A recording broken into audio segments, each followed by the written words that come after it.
Hello and welcome. My name is Richard Stember.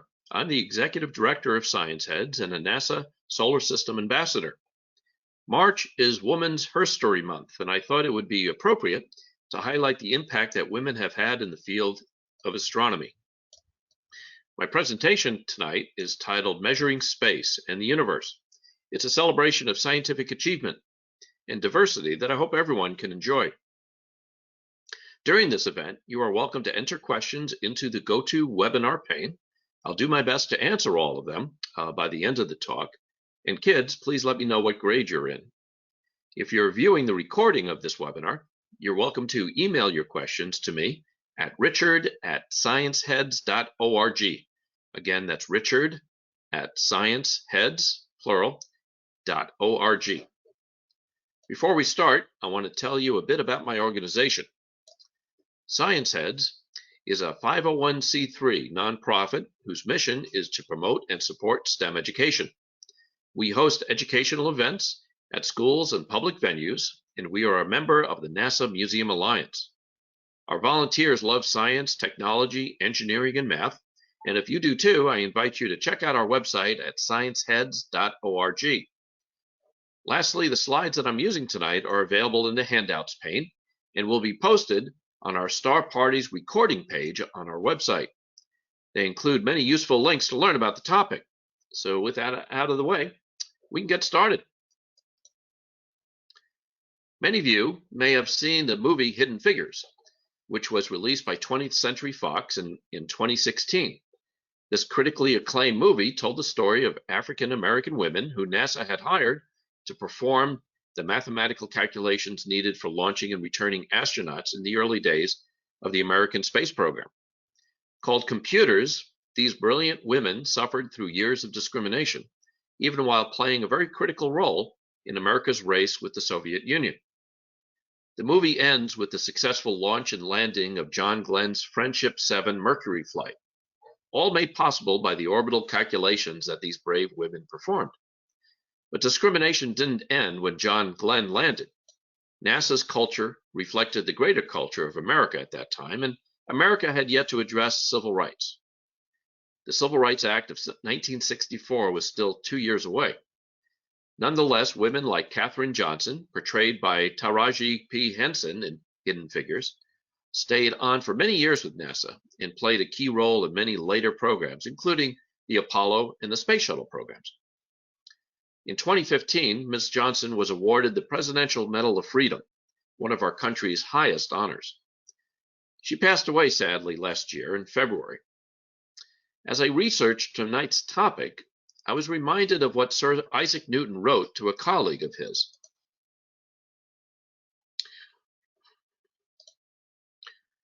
If I have seen further, it is by standing on the shoulders of giants.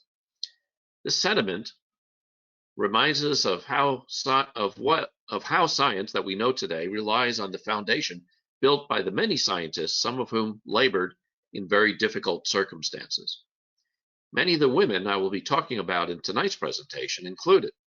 They're all heroes in my mind, and today I would like to share with you what I have learned about some of them in celebration of Women's Herstory Month. I'll start with 3 women who in the late 1800s overcame enormous obstacles and contributed to our understanding of the universe in critical and very fundamental ways. These trailblazing women researched and developed theories that were used to measure the universe that are still relied upon today. The first woman, Williamina Fleming, was the first female astronomer of a group of researchers at the Harvard College Observatory. Born in 1857 in Scotland, her first profession was that of a teacher. And after she married, she moved with her husband and their child to Boston. Fortunately, shortly afterwards, her husband ended up deserting both her and her child, and Williamina found work as a maid in the household of Professor Edward Charles Pickering. Pickering was the director of the Harvard College Observatory at that time. And after becoming frustrated with his male staff, he hired Williamina to do clerical work at the observatory. She excelled at this work and progressed to more advanced projects. In this position, she cataloged thousands of stars and devised a system to characterize them by the amount of hydrogen they possess. Her new catalog became known as the Henry Draper catalog and eventually contained more than 10,000 stars. While working at the observatory, she discovered 59 gaseous nebulae, 310 variable stars, and 10 nova. She is credited with discovering the well-known Horsehead Nebula in 1888. In 1907, she published a list of 222 variable stars that she herself had discovered. In 1906, she was made an honorary member of the Royal Astronomical Society of London, a very rare recognition indeed given to a woman working in a very male-dominated field. Ms. Fleming passed away 5 years later in her adopted city of Boston. Another very notable staff member of the Harvard College Observatory Group, which, by the way, was derisively called Pickering's harem by male astronomers at the time, was Annie Jump Cannon. Ms. Cannon is credited with even greater accomplishments. She was hired by Pickering in 1896 to complete the Draper catalog and eventually list almost 230,000 stars, earning only 25 cents per hour, which, by the way, was far less than what office secretaries at the time earned. Ms. Cannon proposed a stellar classification system known as the Harvard classification system to replace the Draper system. With enhancements, this system is still in use today. Stars are assigned a letter, O, B, A, F, G, K, or M, based upon the intensity of the Balmer absorption lines, otherwise would be the temperature of the star. Astronomy students often learn this assignment, even today, using the mnemonic, "Oh, be a fine girl, kiss me."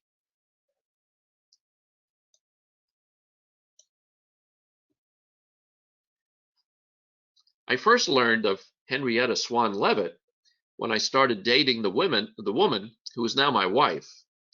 I guess in a subconscious effort to show her that I'm a real nerd, I took her out to the play Silent Sky on one of our first dates. The play dramatized the life of Mrs. Leavitt and the important contributions to astronomy that she made. My wife, who is not a nerd, was decidedly not impressed. But obviously it worked out well for me anyway, since we're still married these many years later. Ms. Leavitt shared a few things in common with Annie Jump Cannon. They both lost their hearing because of illness as young women. But this obstacle did not stop either one of them from making incredible discoveries. And like Ms. Cannon and Ms. Fleming, who I previously mentioned, she worked for Professor Pickering at the Harvard College Observatory. These women earned only pennies per hour, and like the NASA women depicted in the movie Hidden Figures, they were given the title computers.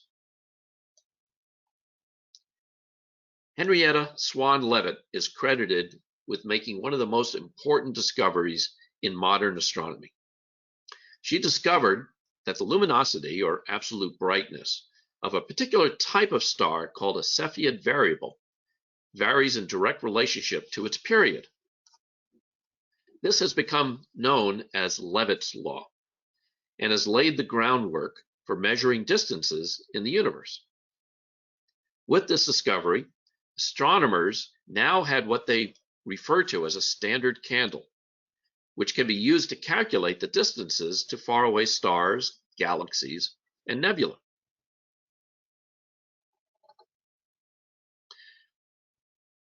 If you can find one of these Cepheid variables in a galaxy, for example, you can measure the distance to that galaxy. And I'll show you some examples.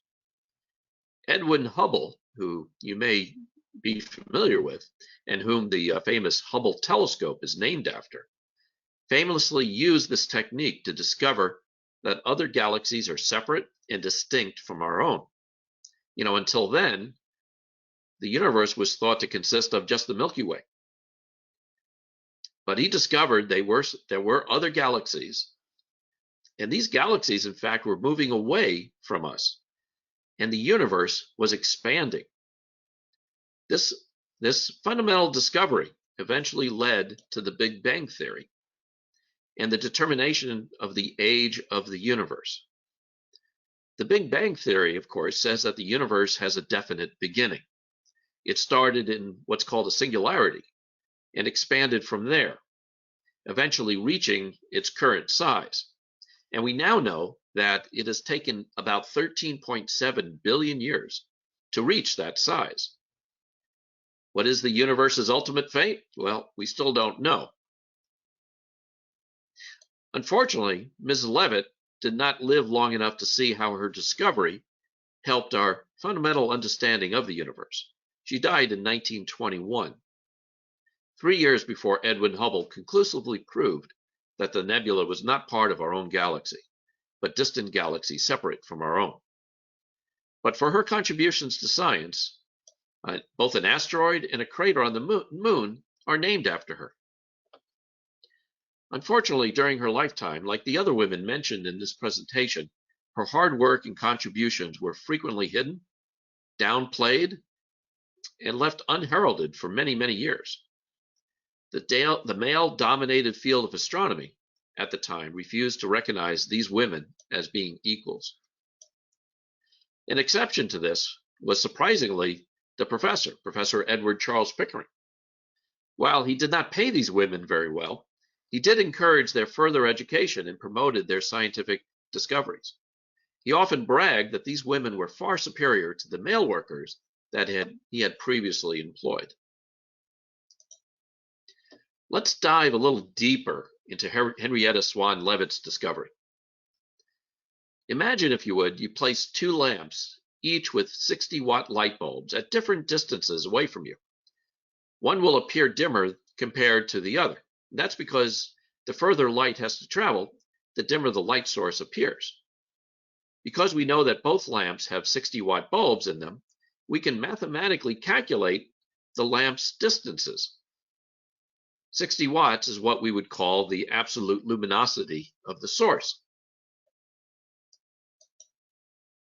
But when we look in the sky at night, some stars are bright and some stars are dim. But without knowing their absolute luminosity, for example, is it a 60-watt bulb or a 100-watt bulb, we can't calculate their distance from us. This is where Leavitt's law comes in. First, though, let's define what we mean by Cepheid variable star. Most stars are pretty consistent in their luminosity.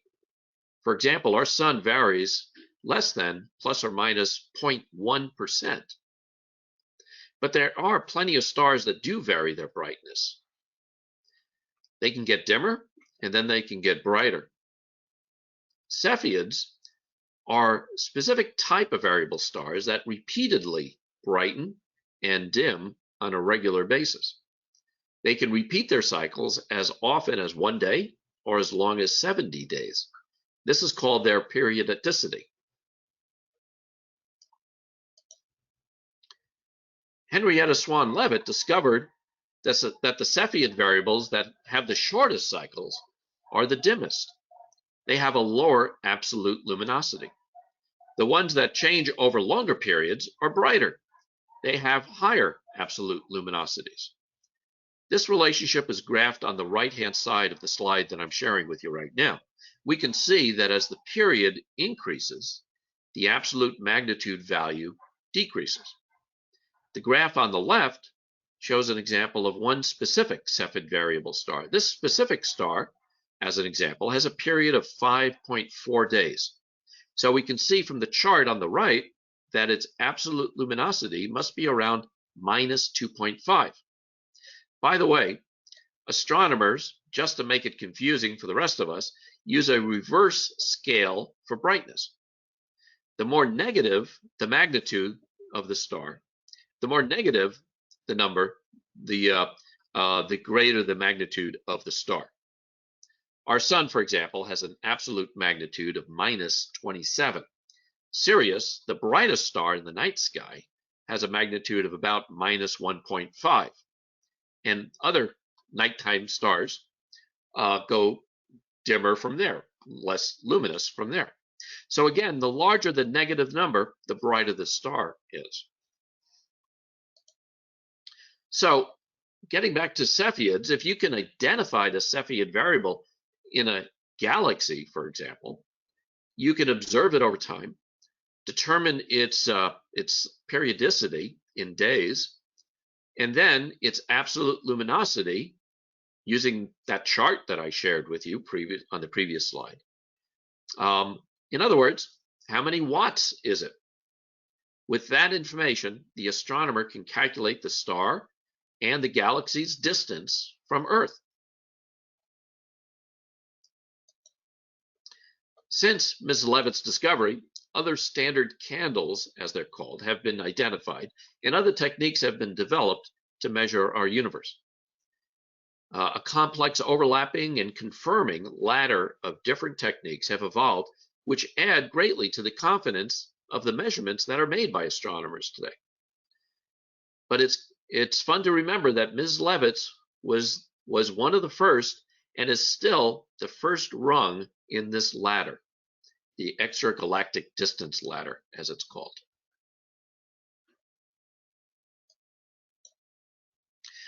The women I have mentioned so far are just a few of the heroic scientists who we owe our thanks to. Many have followed since, and the prominent role that women play in science today has certainly improved. But of course, challenges still do exist. New generations of women are working tirelessly on their research. So let's take a look at just a few. In 1934, the American Astronomical Society began giving an award to women for their outstanding research. Named for Annie Jump Cannon, to date, 52 women have received this prestigious award. Here are a few of the most recent recipients. Recent recipients Laura Creedberg and Carolyn Morley both did groundbreaking research on exoplanets, planets that are in orbit around distant stars. Dr. Morley studied their atmospheres, and Dr. Creedberg their composition. To date, almost 4,000 exoplanets have been discovered, and determining their composition and the makeup of their atmospheres is critical to understanding their formation, as well as their habitability. Could we possibly live there one day? Dr. Blakesley Burkhart is an astrophysicist and assistant professor at Rutgers University. Her research into the turbulence of plasma, like that found flowing from our sun into interstellar medium, was recognized in 2019 with an award. And Dr. Lauren Isidore Cleves is an astrophysicist and assistant professor at the University of Virginia. Dr. Cleves was awarded the Annie Jump Cannon Award for groundbreaking work on planet formation and protoplanetary disks. Much remains to be learned about, even today, how planets form. Dr. Rebecca Dawson researched the interaction of exoplanets in multi-planet systems. Our solar system is not the only one with many planets. Many other systems have been discovered, some with even more planets than ours, some with large planets in even close orbits around their sun. Dr. Dawson is currently an assistant professor at Penn State University. Dr. Laura Lopez studied the life and death of stars. She currently is an assistant professor at Ohio State University. Dr. Smadar Noaz is currently an assistant professor at UCLA. Her research has provided very significant insight in the fields of cosmology and planetary dynamics. Cosmology is the study of the origin and evolution of the universe, a field that was started with Edwin Hubble's discoveries. And lastly, Dr. Emily Levesque received the Annie Jump Cannon Award for her research on massive stars and galaxy formation. Using gamma ray burst measurements, she explored fundamental questions of stellar astrophysics and cosmology. Dr. Levesque is currently an assistant professor at the University of Washington. These 8 astronomers and astrophysicists are just 8 of the 52 female astronomers awarded the Annie Jump Cannon Award. Just a few of the women currently performing research in the field of astronomy.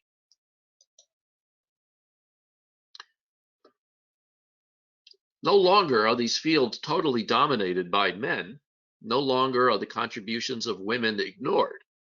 While equality and equity may still be a ways off, let's hope that the dark days of being ignored, ridiculed, and discounted are long over. I invite you to learn more about these women and the many others who contribute to scientific knowledge every day. I've listed some links and books on this slide for further reading. These are some of the resources that I used in compiling the information that was presented here today. I want to thank you for attending today's webinar. Please visit scienceheads.org to sign up for more webinars, star parties, and even our new story time for kids, where our NASA Solar System ambassadors read some of their favorite kids' books. It's a lot of fun. So I'd be happy to answer any questions that you have at this time. If you don't have any questions, I want to thank you again for attending. I hope to see you at a future webinar or a future star party. Keep checking our website at www.scienceheads.org for new events that we're listing on our calendar and under our programs page. And I hope that you have a great weekend. Thank you very much. Bye-bye now.